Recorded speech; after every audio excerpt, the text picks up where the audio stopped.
gave the remission. That has gone to the Supreme Court. It is going to be heard again by CJI Ramana. Clip Rajdeep Sardesai के साथ बातचीत करते हुए खुशबू की है।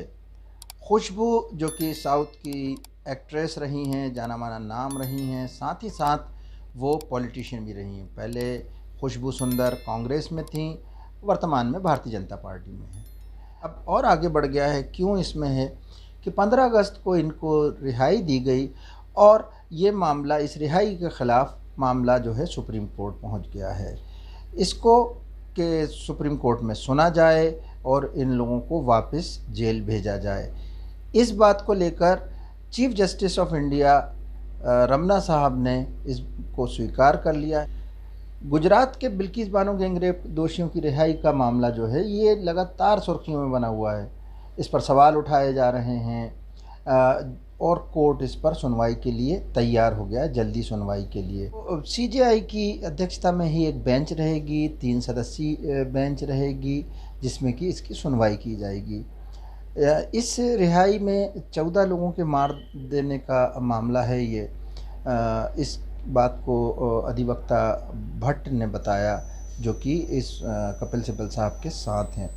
27 फरवरी 2002 को ये गोधरा का कांड हुआ था, हत्याकांड हुआ था, जघन्य हत्याकांड कह सकते हैं आप इसको, जिसमें कार सेवा करके अयोध्या से लौट रहे लोगों को जला दिया गया था ट्रेन के डब्बे के भीतर। उसके बाद उसी की श्रृंखला में 3 मार्च 2002 को 20-30 लोगों ने, चूँकि बिल्किस बानो अपने घर से दूसरी जगह चली गई थी, तो 20-30 लोगों ने इकट्ठा होके उनके ऊपर एक तरह से अटैक किया।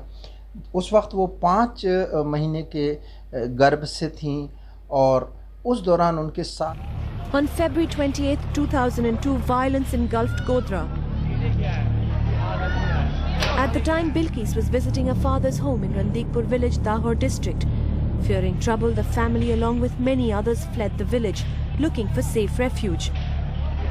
They would not find it, for on the afternoon of March 3rd, a gang of 30 men descended on her family. 14 members of Bilkis's family were murdered, including a mother, her 2 sisters, her youngest daughter's head smashed on the rocks. Bilkis was 5 months pregnant, but raped by 3 men and left for dead. Miraculously, she survived, and so did the child, born 4 months later in a refugee camp in Godhra. बच्चों के साथ ही पूरा दिन निकलता है। परिवार के सदस्यों की हत्या भी हुई थी। तो ये तमाम लोग जिनको सज़ा मिली हुई है ये उसी के तहत हैं और 2008 में ये सारे लोगों को दोषी पाया गया था। ये सीबीआई की अदालत ने इनको दोषी करार दिया था और आजीवन कारावास की सज़ा सुनाई थी। इन दोषियों ने 18 साल से ज़्यादा की सज़ा काट ली है।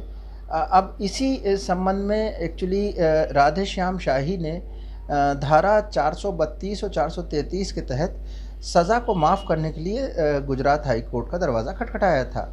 हाई कोर्ट ने ये कहते हुए याचिका खारिज कर दी थी कि उनकी माफ़ी के बारे में फ़ैसला करने वाली उपयुक्त सरकार महाराष्ट्र, क्योंकि उनका केस महाराष्ट्र में चला था। अब फिर ये मामला जो है सुप्रीम कोर्ट ने पहुंचा। सुप्रीम कोर्ट ने गुजरात सरकार को 9 जुलाई 1992 की माफ़ी नीति के अनुसार समय से पहले रिहाई के आवेदन पर विचार करने का निर्देश दिया था और इसी को लेते हुए गुजरात सरकार ने उनको रिहा कर दिया। खुशबू जो हैं उनका ये कहना एक हिसाब से पार्टी वो अपने बातचीत में स्पष्ट कह रही हैं कि ये उन्होंने इसलिए कहा है क्योंकि वो महिला हैं और इस तरह के महिलाओं के प्रति अपराध के ख़िलाफ़ हैं। उन्होंने न सिर्फ स्वयं बोला बल्कि तमाम ऐसे लोगों को, विशेष रूप से राजदीप सरदेसाई ने जब उनको घेरने की कोशिश करी कि आपकी पार्टी ऐसा ऐसा भारतीय जनता पार्टी को, तो उन्होंने कहा ठीक है, मतलब मैं अपने शब्दों में कह रहा हूँ, वो आगे बढ़ के उन्होंने ये चीज़ कही कि हमारी पार्टी ठीक है, मगर वो लोग कहाँ हैं जो झंडा बरदार हैं महिला अधिकारों के। What about these so-called opposition who have been jumping at the drop of a hat and sitting for dharna, who have been talking about it and from the rooftop screaming about injustice being meted out? Where are those opposition party leaders?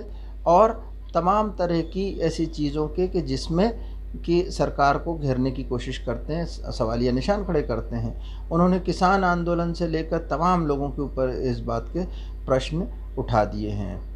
तो अब देखते हैं कि chief justice Ramana साहब जाते जाते हुए इस संबंध में क्या कोई ऐसा फैसला लेते हैं कि जो लैंडमार्क होगा। ध्यान रखने वाली बात यह है कि सुप्रीम कोर्ट में ही इन 11 लोगों में से एक व्यक्ति की याचिका पहुंची थी, जिस पर सुप्रीम कोर्ट ने गुजरात सरकार को ये कहा था कि आप इस पे पुनः विचार कर सकते हैं इनकी रिहाई के मामले पे। हालांकि वो एक इंडिविजुअल का मामला था, बट उसी से तो सुप्रीम कोर्ट में एक हिसाब से इस पे बात हो चुकी है। अब ये 3 जजों की बेंच बनाई गई है। देखते हैं इस पे